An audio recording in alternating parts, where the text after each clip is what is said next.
ನಡೆದಾಡುವ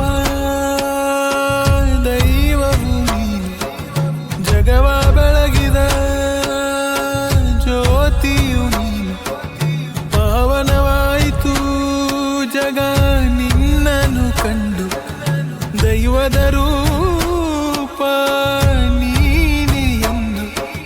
ನುಡಿಯುವ ಜ್ಞಾನದ ಜ್ಯೋತಿಯು ನೀನು, ಆಸೆ ಇಲ್ಲದ ರಸನು ನೀನು, ಪ್ರೀತಿ ಹಂಚುವ ಸಾಗರ ನೀನು. ಕಾಯಕವೇ ಕೈಲಾಸ ಅಂದೆ, ಸರಳತೆ ಗೊಂದರ್ಥವ ತಂದೆ, ವಿಜಯಪುರದ ಪುಣ್ಯದ ಗಂಧ. ನೀನೇ ನಮ್ಮ ಬಾಳಿನ ಬಂಧ. ಸಿದ್ಧೇ